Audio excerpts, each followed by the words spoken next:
The doors of the Byzantine palace tremble under iron blows. Torches flare, shadows twist along the golden mosaics of Constantinople's imperial halls.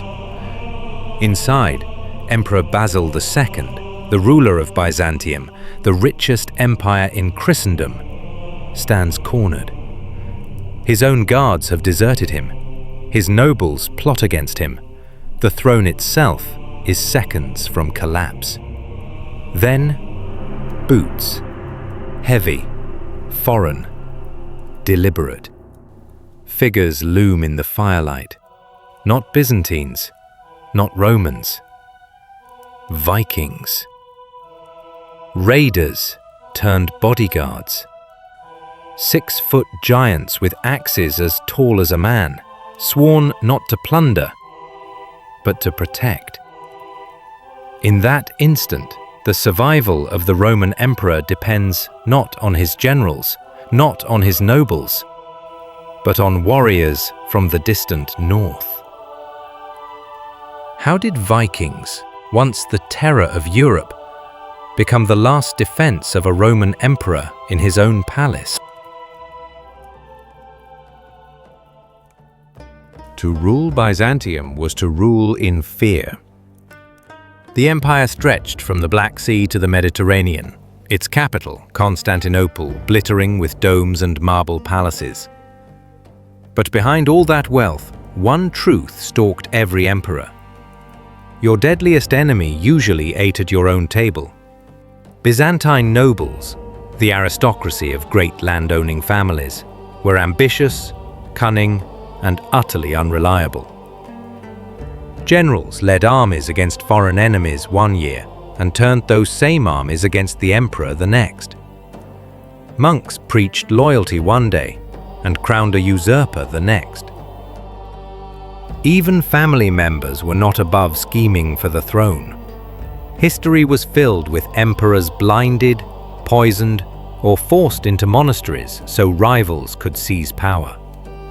In Constantinople, a crown was less an honor than a target painted on your skull. For Basil II, who would later earn the name the Bulgar Slayer for his ruthless wars against Bulgaria, the crisis was personal. His reign was almost broken by the rebellion of Bardas Phokas, a powerful noble whose armies once nearly marched him out of power. Imagine standing in your own capital and watching half your forces switch sides overnight. That was Basil's reality. The problem was structural. Byzantine soldiers and guards had families, estates, and loyalties tangled in the empire's political web. Bribes, marriages, and promises of land could turn them against the emperor in an instant. So Basil reached for an old Byzantine solution: foreign guards.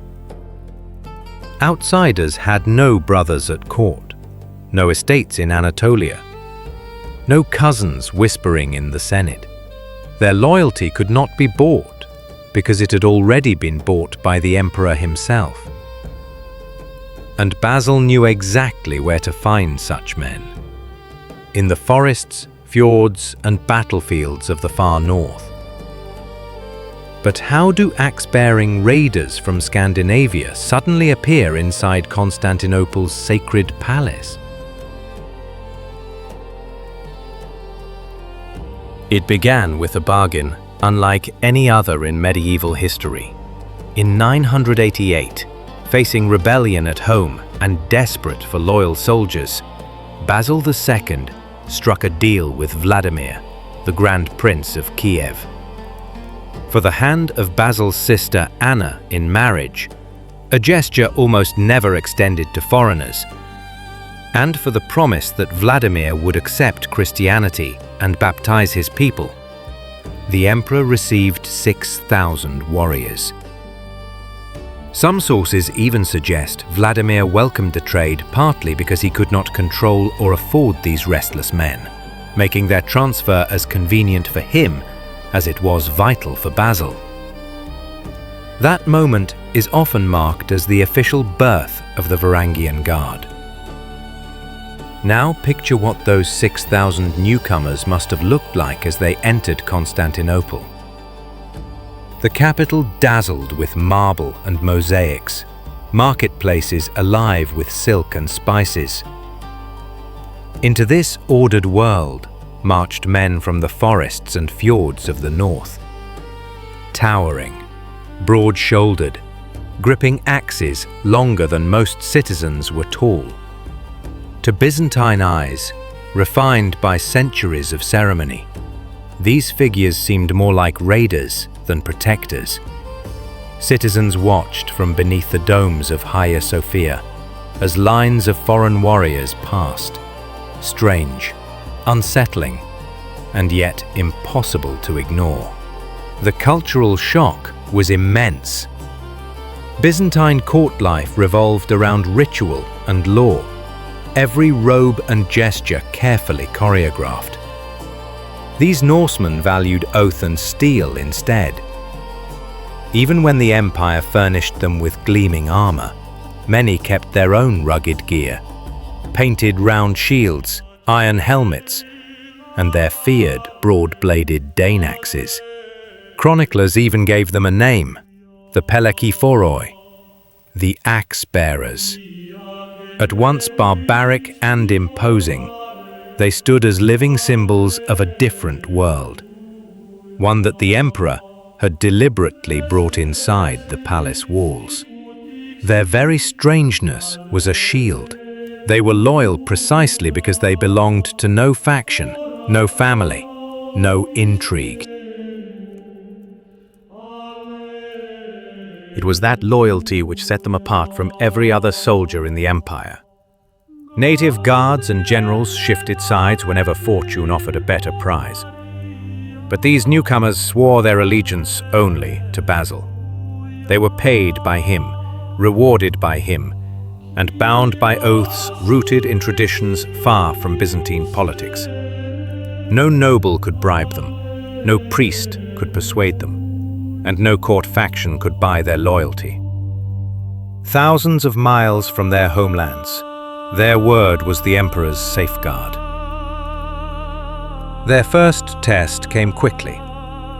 In 989, Basil confronted Bardas Phocas, the rebellious noble whose forces had once threatened to overthrow him entirely. The emperor crossed the straits with his Varangian allies and met the rebel army in battle. At that moment, the rebellion could have split the empire in two, but when Phocas collapsed suddenly and died of a stroke, his ranks fell into chaos. The Varangians didn't hesitate. Chroniclers recorded that they cheerfully hacked them to pieces as they pursued the retreating soldiers. An image that spread instantly through the empire. The message was unmistakable.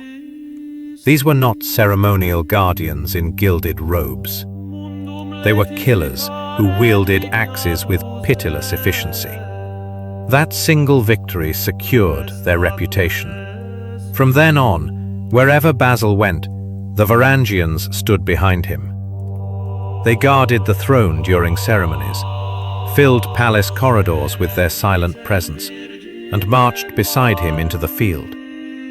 Byzantines who once knew them only as invaders now saw them as the living shield that stood between their emperor and assassination. To doubt their loyalty was to remember the crushed rebellion and the mangled soldiers left on its fields. By bringing 6,000 northern warriors into Constantinople, Basil had changed the rules of survival. Inside a palace where betrayal was as constant as ceremony, he finally had men who answered only to him. Yet their loyalty did not make him untouchable.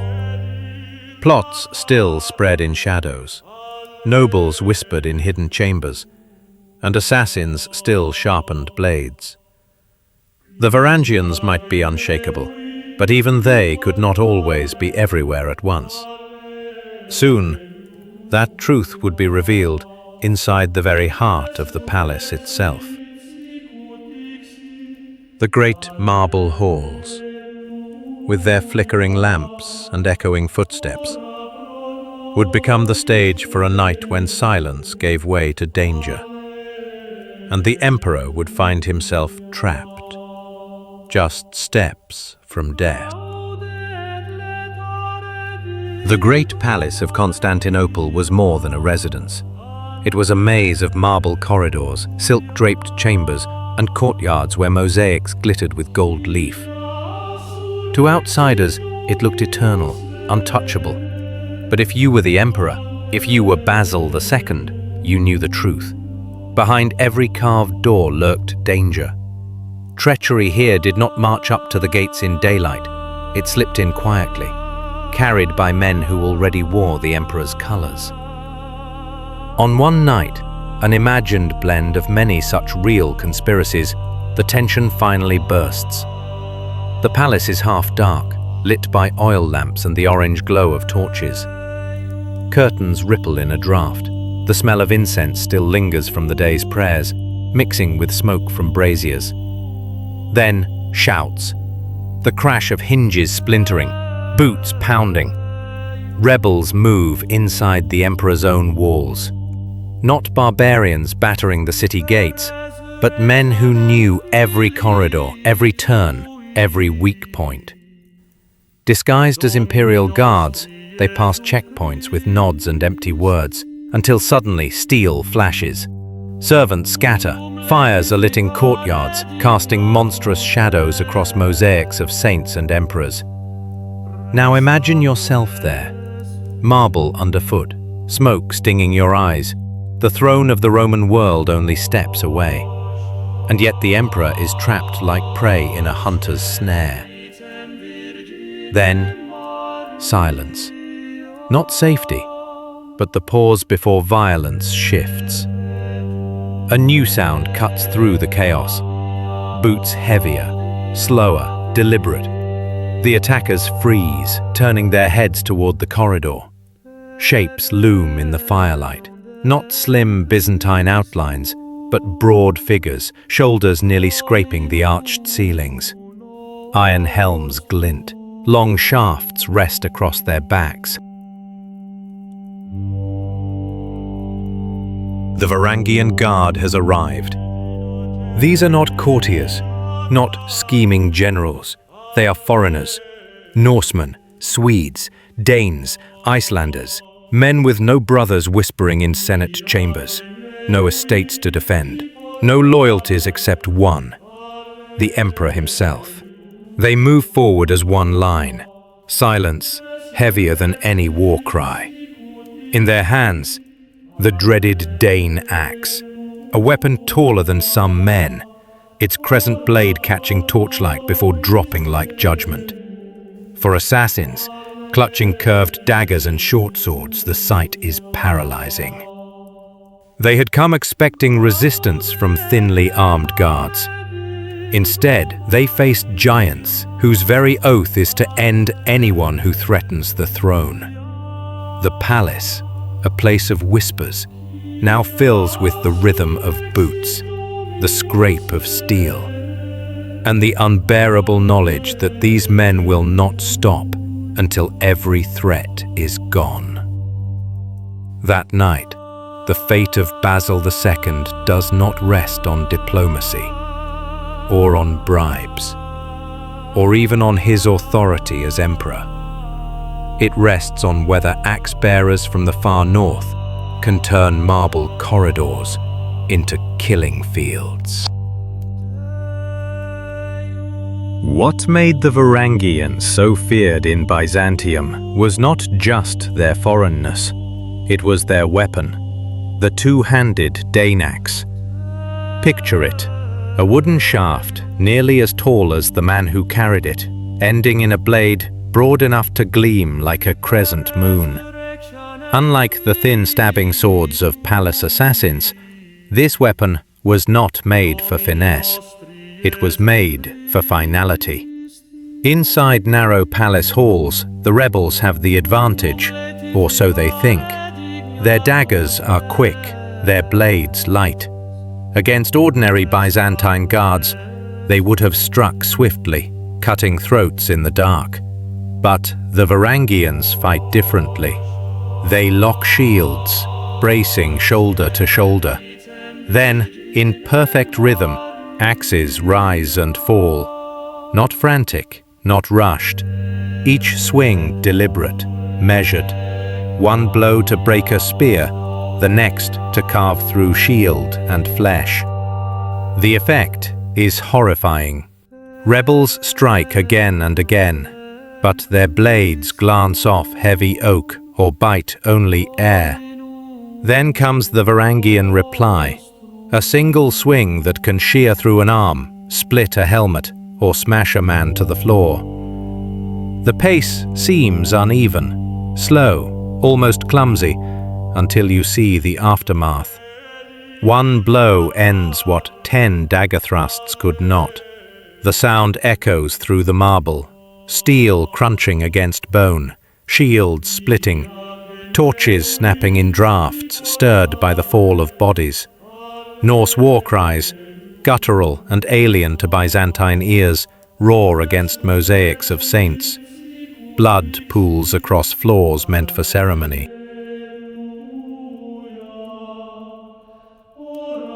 Imagine the scene. Golden walls painted with holy icons, their faces lit by flickering flame, while beneath them men scream and fall to axe strokes that cut not just through flesh, but through the illusion of safety itself. Even Byzantine chroniclers, who distrusted foreigners, admitted the terror. Michael Psellus and Anna Komnene, writers steeped in imperial tradition, both recorded how the Varangians fought like no other unit. Some mistook their axes for rhomphaei, Thracian blades of antiquity. But modern historians are clear. These were the Norse great axes, feared from England to Byzantium. For the rebels, this is not a fight. It is a procession of executions. Bodies fall in doorways, blocking escape. Blood smears across mosaics of Christ Pantocrator. The men who shouted for an emperor's death now cry only for mercy. None comes. The Varangians were not hired to scare men. They were hired to end them. When dawn breaks over Constantinople, the palace no longer smells of incense. It reeks of smoke, iron, and blood. The emperor still breathes, because foreigners, once raiders of monasteries and villages, now made his survival their sacred oath.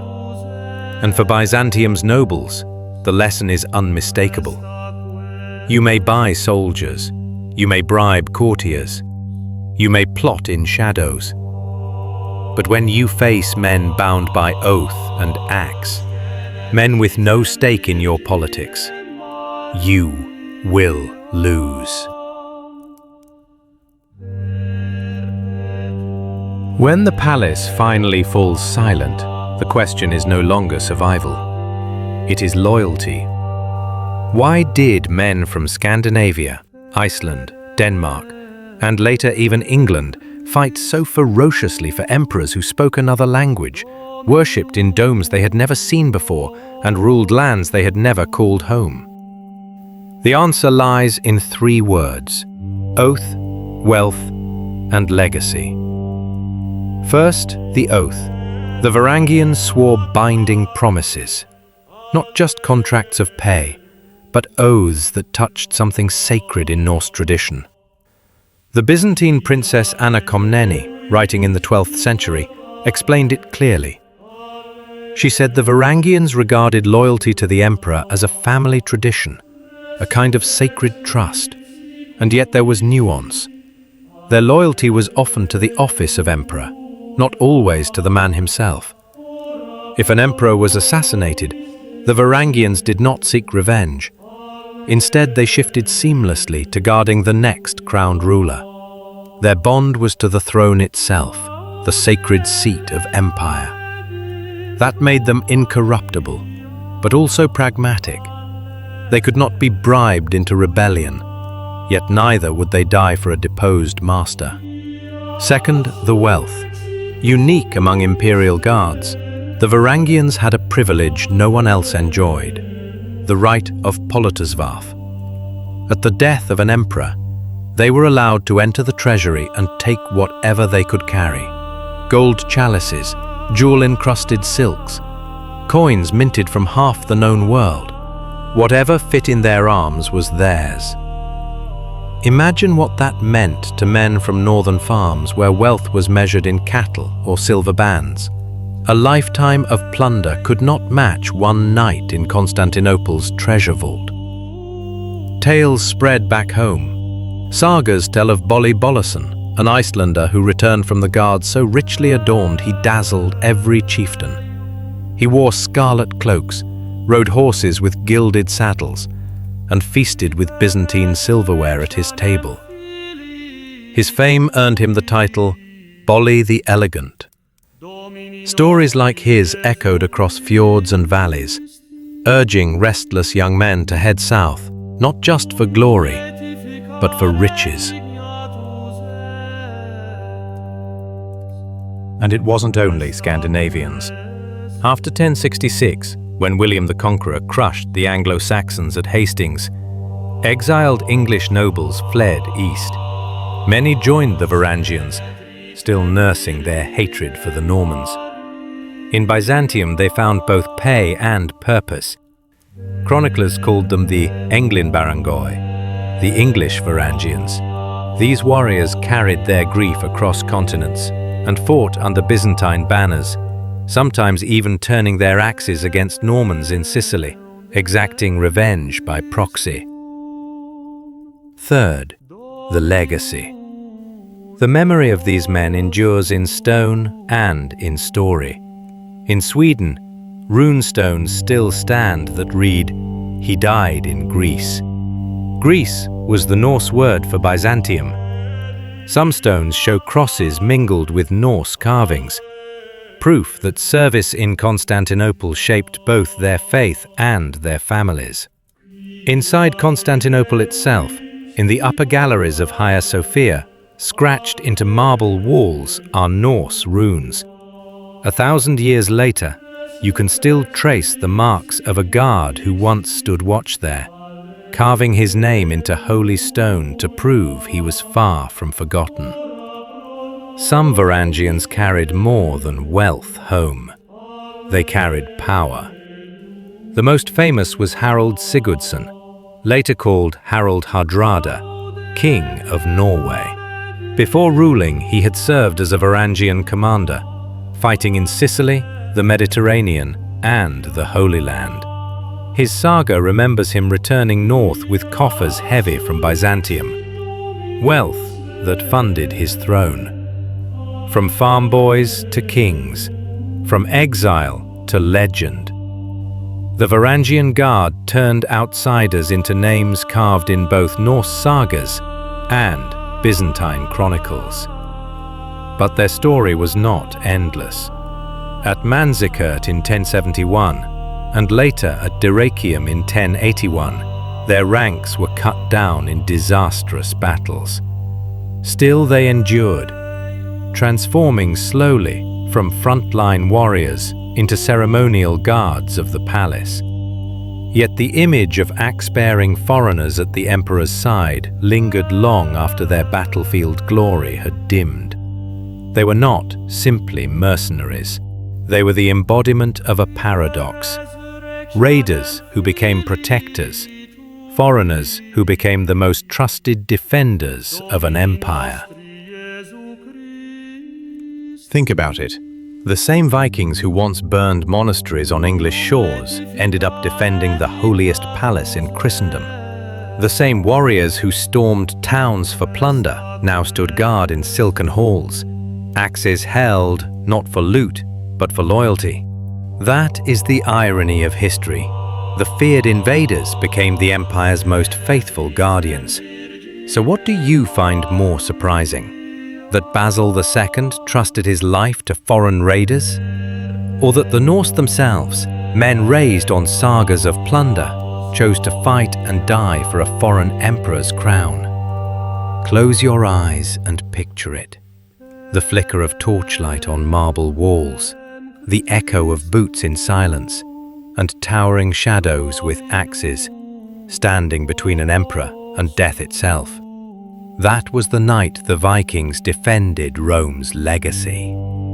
If this story caught you, share the moment that stayed with you most in the comments. Was it the oath that bound them, the gold they carried home, or the sound of axes falling in palace corridors? And if you want more journeys like this, through battles, collapses, and forgotten encounters of history, don't just leave it to chance. Subscribe now, because next time we'll walk into another turning point, one where history could have ended differently.